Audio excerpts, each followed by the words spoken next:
Price lord Jesus. ಕರ್ತನ ಕೃಪೆಯ ಮೇರೆಗೆ ನಿಮ್ಮೆಲ್ಲರನ್ನು ವಂದಿಸುತ್ತಾ, ಜೀವನದಲ್ಲಿ ಏನೇ ತೊಂದರೆ ಬಂದರೂ ಕರ್ತ ನಮ್ಮನ್ನು ಯಾವಾಗಲೂ ಕೈ ಬಿಡುವುದಿಲ್ಲ.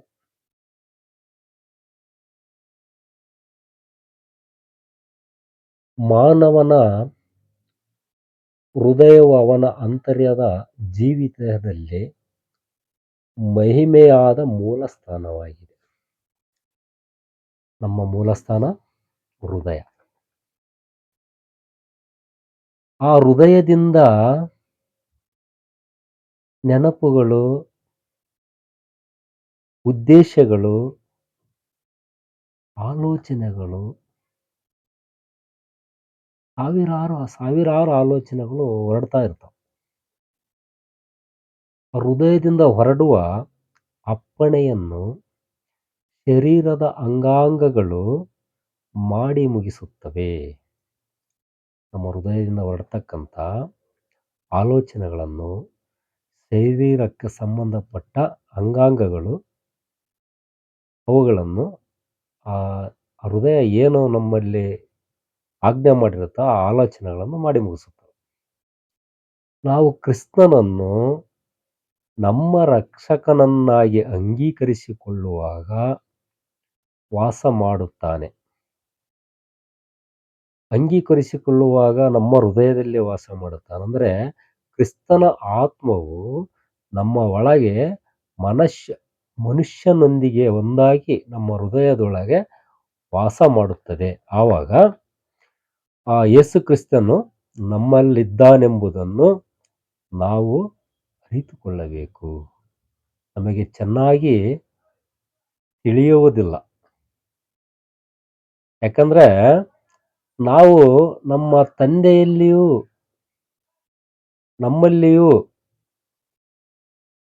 ನಮ್ಮಲ್ಲಿ ಯೇಸು ಕ್ರಿಸ್ತ ಇದ್ದಾರೆ ಅಂತ ನಾವು ತಿಳಿಲಿಕ್ಕೆ ಅನರ್ಹರಾಗಿರ್ತೀವಿ. ಯೇಸು ಕ್ರಿಸ್ತ ನಮ್ಮಲ್ಲಿದ್ದರೂ ನಾವು ಪಾಪದ ಕೆಲಸಗಳನ್ನು ಮಾಡ್ತಾ ಇರ್ತೀವಿ. ಅದು ಸೈತಾನನ ಕಾಟ. ನಾವು ಹಂತ ಹಂತವಾಗಿ ಆ ಪಾಪದ ಕೆಲಸಗಳನ್ನು ಮಾಡದೆ ರೂಢಿಸಿದರೆ ನಮ್ಮ ಹೃದಯವನ್ನು ಕುರಿತು ಚಿಂತನೆ ಮಾಡತಕ್ಕಂಥ ಕರ್ತ ಸಂತೋಷ, ನೆಮ್ಮದಿಯನ್ನು ತರುತ್ತಾ ದುಃಖವನ್ನು ದೂರ ಮಾಡುತ್ತಾರೆ. ಆಗ ನಮಗೆ ಆಶ್ಚರ್ಯವಾಗುತ್ತದೆ, ಎಷ್ಟೊಂದು ಅದ್ಭುತವಾಯ್ತಲ್ಲಪ್ಪ, ಎಷ್ಟೊಂದು ಚಿಂತನೆಯಲ್ಲಿದ್ದೆ, ಎಷ್ಟೊಂದು ಆಲೋಚನೆಗಳಿದ್ದು, ಊಟ ಮಾಡಿ ಮಲಗಿದ್ರು ನಿದ್ದೆ ಬರ್ತಾ ಇರಲಿಲ್ಲ, ಎಲ್ಲ ತೊಂದರೆಗಳಿದ್ರು ನಮಗೆ ಇವತ್ತಿನಿಂದ, ಅಂದಿನಿಂದ, ಮೊನ್ನೆಯಿಂದ ತುಂಬ ನಾವು ಕೇಳ್ತಿರ್ತೀವಿ ನೋಡಿ. ನಾವು ಎಲ್ಲಿಗೆ ಇದು ಚರ್ಚಿಗೆ ಹೋದ್ಮೇಲೆ ನೆಮ್ಮದಿಯಿಂದ ನಿದ್ದೆ ಮಾಡ್ತಿದ್ದಾನಪ್ಪ, ಏಸಪ್ಪ ದೊಡ್ಡವನು, ನನಗೆ ಗೊತ್ತಿರಲಿಲ್ಲಪ್ಪ ಅಂತ ಮಾತಾಡ್ತಾ ಇರ್ತಾರೆ. ಆ ನೆಮ್ಮದಿ ಎಲ್ಲೋದ್ರೂ ಸಿಗಲ್ಲ. ಆ ನೆಮ್ಮದಿ ಕೊಡ್ತಾನೆ ಕರ್ತ ನಮ್ಮಲ್ಲಿ ಬಂದಮೇಲೆ, ನಮ್ಮ ಹೃದಯದಲ್ಲಿ ಅವನು ವಾಸ ಮಾಡಿದ ಮೇಲೆ ಅವನೇ ನಮ್ಮ ಸಂಸಾರವನ್ನು ನಡೆಸುವವನಾಗಿರುತ್ತಾನೆ. ಮತ್ತು ನಮ್ಮನ್ನು ಪಾಪದ ಕೆಲಸಗಳಿಗೆ ಬಿಡದೆ, ಪಾಪವನ್ನು ಮಾಡಲಿಕ್ಕೆ ಅವಕಾಶ ಮಾಡಿಕೊಡದೆ ನಮ್ಮ ಸಂಸಾರವನ್ನು ಸಾಗಿಸುತ್ತಾನೆ. ನಮ್ಮ ವಿಧೇಯತೆ, ದೃಢ ಮನಸ್ಸು, ಅಪೇಕ್ಷೆಗಳೆಲ್ಲವೂ ನಮ್ಮ ಹೃದಯದಿಂದಲೇ ಹೊರಡುತ್ತವೆ. ನಮ್ಮ ಹೃದಯವು ಜ್ಞಾನವು ಇರುವ ಸ್ಥಳ. ಅರಸನಾದ ಸೊಲೊಮೋನನು ಕರ್ತನಿಂದ ಕೇಳಿ ಜ್ಞಾನದ ಹೃದಯವನ್ನು ಪಡೆದುಕೊಂಡನು. ಜ್ಞಾನವು ನಮ್ಮ ಹೃದಯದೊಳಗೆ ಪ್ರವೇಶಿಸುವುದು ತಿಳುವಳಿಕೆಯನ್ನು ಆತ್ಮಕ್ಕೆ ಅಂದವಾಗಿರುವುದು. ಆ ಹೃದಯವು ನಮ್ಮ ಮನಸ್ಸಾಕ್ಷಿಯಾಗಿ ಸ್ಥಳವಾಗಿಯೂ ದೇವ ಸನ್ನಿಧಾನಕ್ಕೆ ಸಂತೋಷವಾಗಿ ಹೋಗುವಂತೆ ನಮ್ಮ ಮನಸ್ಸಾಕ್ಷಿ ಶುದ್ಧವನ್ನಾಗಿ ಮಾಡುತ್ತದೆ. ಮನಸ್ಸಾಕ್ಷಿಯನ್ನು ಯಾಕಂದ್ರೆ ಶ್ರೇಷ್ಠನಾದ ಕರ್ತನು ಅಲ್ಲಿರುವನು. ಆದ ಕಾರಣ ನಾವು ಅಪರಾಧಿ, ನಮ್ಮ ಮನಸ್ಸು ನಮಗೆ ಸಾಕ್ಷಿ ಹೇಳುವಂತೆ ಎಚ್ಚರಿಸುತ್ತಾ ಇರುತ್ತದೆ. ನಮ್ಮ ಮನಸ್ಸಿನೊಳಗೆ ಕರ್ತನು ಯಾವಾಗ ಹೊಂದಿಕೊಳ್ಳುತ್ತಾನೋ ಅಂದಿನಿಂದ ನೀನು ಅಪರಾಧಿ, ನೀನು ನಿರಪರಾಧಿಯಾಗಬೇಕಂತೇಳಿ ಕರ್ತ ನಮ್ಮನ್ನು ಎಚ್ಚರಿಸುತ್ತಾ ಇರುತ್ತಾನೆ. ಅಂದಿನಿಂದ ನಮ್ಮ ಜ್ಞಾನದ ಸ್ವಿಚ್ಚನ್ನು ಆನ್ ಆಗುತ್ತೆ. ಮೊದಲು ದೇವರಿಗೆ ಯಾರನ್ನಾದರೂ ನಾನು ಚೆನ್ನಾಗಿ ಮಾಡಬೇಕು, ಯಾರನ್ನಾದರೂ ನಾನು ಏನು ಮಾಡಬೇಕು, ಅಭಿವೃದ್ಧಿ ಪಡಿಸ್ಬೇಕು, ತುಂಬ ಕಷ್ಟದಲ್ಲಿರ್ತಕ್ಕಂಥ ವ್ಯಕ್ತಿಯನ್ನು ನಾನು ಕೈ ಹಿಡಿದು ಎತ್ತಬೇಕು ಅಂತ ಅನಿಸಿಕೆ ಆದಾಗ ದೇವರು ಒಬ್ಬ ಸನ್ಯಾಸಿಯಾಗಿಯೋ ಅಥವಾ ಯಾವುದೋ ಒಂದು ರೂಪದಲ್ಲಿ ಅವನಿಗೆ ಪ್ರತ್ಯಕ್ಷನಾಗಿಬಿಟ್ಟು ತಾತಾಸ್ತು ನಿನಗೆ ಏನು ಹೊರಬೇಕು ಕೇಳು ಅಂತ ಹೇಳ್ಬಿಟ್ಟು ಈ ರೀತಿ ಮೊದಲು ಹಿಂದೆ ನಡೀತಾ ಇರ್ತಕ್ಕಂಥ ಒಂದು ಈ ಈ ಒಂದು ಕೆಲಸಗಳು ಆಗ್ತಾ ಇದ್ವು ಮೊದಲು, ಸುಮಾರು ವರ್ಷಗಳ ಹಿಂದೆ, ನಮ್ಮ ಕರ್ತನು ಬರುವುದಕ್ಕಿಂತ ಮುಂಚಿತವಾಗಿ. ಇಂದು ಕರ್ತ ಬಂದ ಮೇಲೆ ಯಾವಾಗ ಯಾವ ವ್ಯಕ್ತಿಯನ್ನು ನಾವು ಯಾರನ್ನು ಅವನು ಇವತ್ತಿನ ದಿನ ಹುಟ್ಟುವುದಕ್ಕಿಂತ ಮುಂಚಿತವಾಗಿ ತಾಯಿ ಗರ್ಭದಲ್ಲಿ ಇರುವಾಗಲೇ ಯೇಸುವಿಗೆ ಗೊತ್ತಾಗುತ್ತೆ ಇಂಥ ದಿನ ಹುಟ್ಟಿದ ಮೇಲೆ ಇಷ್ಟು ವರ್ಷ ಇವನು ಚೆನ್ನಾಗಿ ಸಂಸಾರ ಮಾಡುತ್ತಾ ಮದುವೆಯಾಗಿ ಮಕ್ಕಳಾಗಿ ಹಲವಾರು ರೀತಿ ತೊಂದರೆಗಳನ್ನು ಅನುಭವಿಸಿ ಎದ್ದು ಬಿದ್ದು ಎಲ್ಲ ಒಂದು ರೀತಿ ಏನೋ ಗಾಯಗಳನ್ನೆಲ್ಲ ಮಾಡ್ಕೊಂಡು, ಗಾಯಗಳಂದ್ರೆ ಸಾಕಷ್ಟು ತಾಪತ್ರಯಗಳು, ಇವನು ಇಂಥ ದಿವಸನ ನಮ್ಮಲ್ಲಿ ಬರುತ್ತಾನಂತೇಳಿ ಯೇಸು ಗೊತ್ತಿರುತ್ತೆ. ಅವತ್ತಿನ ದಿನನೇ ನಮಗೆ ಕರೆದಿರ್ತಾನೆ ಯೇಸು. ಆ ಯೇಸು ನಮ್ಮ ಹೃದಯದಲ್ಲಿ ಹೋದಾಗ ಬಿಸಿಲು ಬೆಂಕಿದ್ದಾಗಿರುತ್ತೆ. ಬಿಸಿಲು ಬೆಂಕಿ ಕಣ್ಣಿಗೆ ಕಾಣುತ್ತೆ ಅಷ್ಟೇನೆ, ಬಟ್ ಬಿಸಿಲು ಬೆಂಕಿ ಐತಿ, ಇಲ್ಲಿ ಯೇಸು ಇದಾನಂತೇಳಿ ನಾವು ಅಲ್ಲಿ ಪಾತ್ರೆಯಲ್ಲಿ ಅಕ್ಕಿ ತೊಳೆದ್ಬಿಟ್ಟು ಅಲ್ಲಿ ಪಾತ್ರೆ ಆ ಬಿಸಿಲಲ್ಲಿ ಇಟ್ಟರೆ ಅನ್ನ ಆಗಲ್ಲ. ಅದೇ ರೀತಿ ಆ ಯೇಸುವನ್ನು ಕರ್ತನನ್ನು ನಾವೊಂದು ಸಹಕಾರ ರೂಪಕ್ಕೆ ಚರ್ಚಿಗೆ ಹೋದರೆ ಅನ್ನ ಆಗುತ್ತೆ. ಅವತ್ತು ನಮಗೆ ನಾವು ಯಾವಾಗ ಚರ್ಚಿಗೆ ಪ್ರವೇಶ ಮಾಡುತ್ತೇವೆ ಅವಾಗ ನಮ್ಮ ತಲೆಯಲ್ಲಿರ್ತಕ್ಕಂಥ ಜ್ಞಾನದ ಸ್ವಿಚ್ಚನ್ನು ಆನ್ ಮಾಡ್ತಾನೆ ದೇವರು. ಆವಾಗ ನಿನಗೆ ದೇವರು ಪ್ರತ್ಯಕ್ಷ ಆದ. ಅಂದಿನಿಂದ ನಿನಗೆ ಯಾವುದೇ ತೊಂದರೆಗಳಿದ್ದರೂ ಅವು ನಶಿಸುತ್ತಾ ಹೋಗುತ್ತವೆ. ಆದರೂ ಸೈತಾನನ ಕಾಟ ಇರುವುದರಿಂದ ನಾವು ತುಂಬಾ ಅಜಾಗರೂಕರಲ್ಲದೆ ಜಾಗರೂಕರಾಗಿ ಕರ್ತನ ವಾಕ್ಯಗಳನ್ನು, ಆ ಕರ್ತನ ನುಡಿಗಳನ್ನು ಪಾಲನೆ ಮಾಡಿದರೆ ನಮಗೆ ಯಾವುದೇ ರೀತಿ ಕಷ್ಟಗಳಿರಲ್ಲ. ಆಮೀನ್. ಇದೇ ನಮ್ಮ ಒಂದು ಯೇಸು ಕರ್ತನ ಒಂದು ದಯೆ. ಹೃದಯವನ್ನ ಶುದ್ಧೀಕರಿಸಿ ಪಾಪ ಪ್ರವೇಶಿಸದಂತೆ ಕಾಯ್ದುಕೊಳ್ಳುತ್ತಾನೆ. ನಾವು ಸಹ ಕಾಯ್ದುಕೊಳ್ಳಬೇಕು. ಆಗ ನಾವು ಕ್ರಿಸ್ತನ ಮಹಿಮೆಯನ್ನು ಪಡಿಸುವವರಾಗಿ ಕಾಣುತ್ತೇವೆ. ನಮ್ಮ ಒಂದು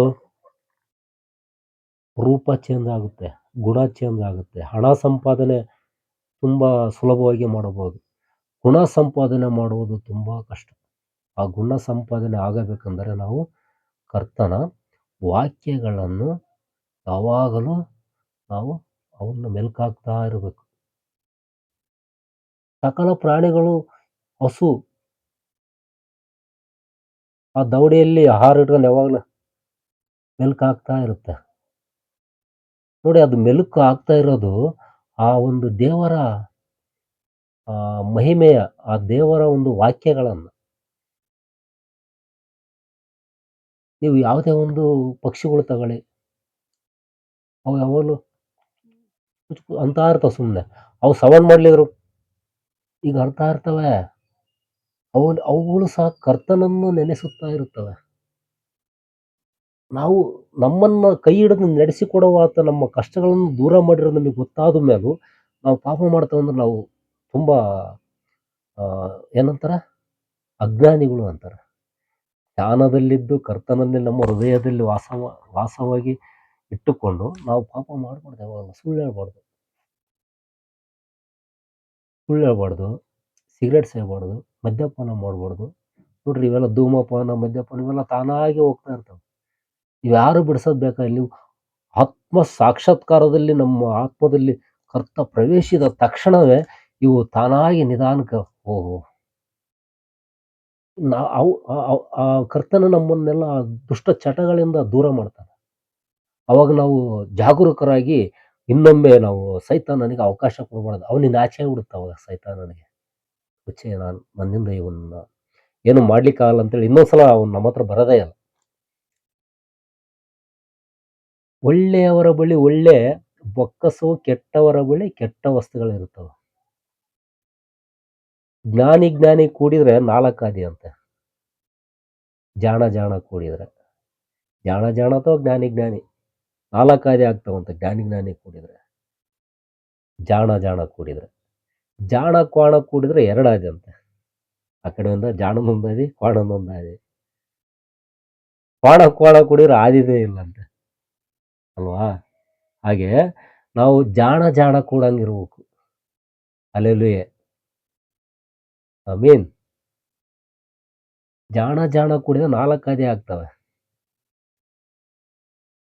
ಈ ಒಳ್ಳೊಳ್ಳೆ ನಾವು ವಸ್ತುಗಳು, ಒಳ್ಳೊಳ್ಳೆ ನಾವು ಗುಣಗಳನ್ನು, ಒಳ್ಳೊಳ್ಳೆ ವಾಕ್ಯಗಳನ್ನು, ಒಳ್ಳೊಳ್ಳೆ ಚಿಂತನೆಗಳ ಮೂಲಕ, ಉದ್ದೇಶಗಳ ಮೂಲಕ, ಈ ಮನೋನೇತ್ರಗಳಂತಾರೆ. ನಮ್ಮ ಮನೋನೇತ್ರಗಳಂದ್ರೆ ನಮ್ಮ ಮನಸ್ಸಿನಲ್ಲಿ ಒಂದು ಕಣ್ಣಿರುತ್ತೆ. ಅದು ಇದು ಏನಂತಾರೆ ಇದಕ್ಕೆ? ಜ್ಞಾನದ ಕಣ್ಣು, ಮೂರನೇ ಕಣ್ಣು, ದೇವರ ಮೂರನೇ ಕಣ್ಣು ಅಂತಾರೆ. ಆ ಮನಸ್ಸಿನೊಳಗಿರತಕ್ಕಂಥ ಒಂದು ಕಣ್ಣು ಇರುತ್ತೆ ನಮಗೆ. ಸೂಕ್ಷ್ಮ ಶರೀರದಲ್ಲೊಂದು ಕಣ್ಣು ನಮಗೆ ಉತ್ಪತ್ತಿ ಆಗ್ತಾ ಇರುತ್ತೆ. ಅದರಿಂದ ನಮಗೆ ಎಲ್ಲಾನು ತೋರಿಸ್ತಾನೆ ದೇವರು. ಅದರಿಂದ ನಾವು ಕರ್ತನನ್ನು ನೋಡ್ತೀವಿ, ಕರ್ತನ ಒಂದು ರಾಜ್ಯಭಾರವನ್ನು ನೋಡ್ತೀವಿ. ಆ ಕಣ್ಣು ದುಷ್ಟ ಶಕ್ತಿಗಳನ್ನು ಹೊಡೆದಾಗುತ್ತೆ. ನಮ್ಮ ಒಂದು ಮನಸ್ಸಿಗೆ ಬರ್ತಕ್ಕಂಥ ದುಷ್ಟ ಕಾರ್ಯಗಳು ಅವು ಎಷ್ಟೋ ದೂರ ಇರುತ್ತವೆ. ಅಂತ ಒಂದು ದುಷ್ಟ ಶಕ್ತಿಗಳನ್ನು ಹೊಡೆದಾಕತಕ್ಕಂಥ ಆ ಕಣ್ಣದು ಯಾರಿಗೂ ಕಾಣೋದಿಲ್ಲ. ಆ ಜ್ಞಾನದ ಕಣ್ಣು, ಕರ್ತನ ಕಣ್ಣು ಅದನ್ನು ಹೊಡೆದಾಕುತ್ತೆ. ಅವು ನಾವು ಧ್ಯಾನವನ್ನು ಮಾಡುತ್ತಾ, ಕರ್ತನ ಒಂದು ವಾಕ್ಯಗಳನ್ನು ಪರಿಪಾಲನೆ ಮಾಡ್ತಾ, ನಾವು ಚರ್ಚಿಗೆ ಹೋಗ್ತಾ ಮನೆಯಲ್ಲಿ ಪ್ರಾರ್ಥನೆ ಮಾಡುತ್ತಾ 2-3 ಟೈಮು ಮಾಡುತ್ತಾ ಇದ್ದರೆ ಆ ಹೃದಯದೊಳಗೆ ಆ ಒಂದು ಅನುಭವಗಳ ಮೂಲಕ ಪ್ರವೇಶವಾಗ್ತದೆ. ನಮಗೆ ಒಳ್ಳೆಯ ಜ್ಞಾನಗಳು ಪ್ರವೇಶವಾಗ್ತವೆ. ಒಳ್ಳೆಯದನ್ನು ತೆಗೆದುಕೊಂಡು ಕೆಟ್ಟದ್ದನ್ನು ಬಿಡುವುದು. ನಾವು ಒಳ್ಳೆಯವರಾಗಲು ಒಳ್ಳೆಯನಾದ ಕ್ರಿಸ್ತ ಯೇಸುವನ್ನೇ ನಮ್ಮ ಹೃದಯದಲ್ಲಿ ಇಟ್ಟುಕೊಂಡು ಒಳ್ಳೆಯವರೆಂದು ನಾವು ಮನಸ್ಸಾಕ್ಷಿಯಾಗಿ ಸಾಕ್ಷಿ ಹೇಳಬಹುದು.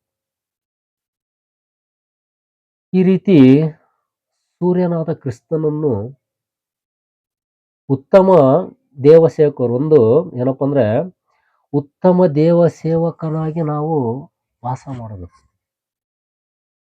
ಉತ್ತಮ ದೇವಸೇವಕನಾಗಿ ನಾವು ವಾಸ ಮಾಡಬೇಕು. ನಾವು ಪವಿತ್ರಾತ್ಮನನ್ನು ಪರಿಪಾಲನೆ ಮಾಡದಿದ್ದರೆ ನಾವು ಅಜ್ಞಾನಿಗಳಾಗ್ತೇವೆ.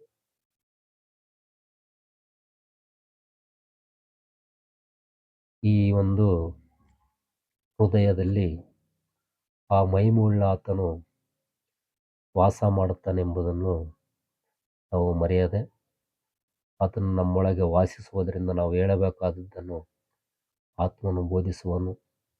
ಹೇಗೆ ಮಾತಾಡಬೇಕು, ಏನು ಹೇಳಬೇಕು ಎಂದು ಚಿಂತೆ ಮಾಡದೆ ಆಡತಕ್ಕ ಮಾತು ಆ ಗಳಿಗೆಯಲ್ಲಿ ನಿಮಗೆ ಸತ್ಯವಾಗಿರಬೇಕು. ನಮ್ಮ ತಂದೆಯ, ನಮ್ಮ ಕರ್ತನ ಒಂದು ಸತ್ಯವಾಕ್ಯಗಳನ್ನು ಪರಿಪಾಲನೆ ಮಾಡುತ್ತಾ ಒಳ್ಳೆಯ ಗುಣವನ್ನು ಸಂಪಾದಿಸುತ್ತಾ ನಾವು ಈ ಒಂದು ಜನ್ಮವನ್ನು ಸಾರ್ಥಕ ಮಾಡಿಕೊಳ್ಳುತ್ತಾ ಮುಂದೆ ಕ್ರಿಸ್ತನ ಆಶೀರ್ವಾದದಲ್ಲಿ ನಡೆಯುವಂಥವರಾಗೋಣ. ಆಮೀನ್. ಹಲ್ಲೆಲೂಯಾ.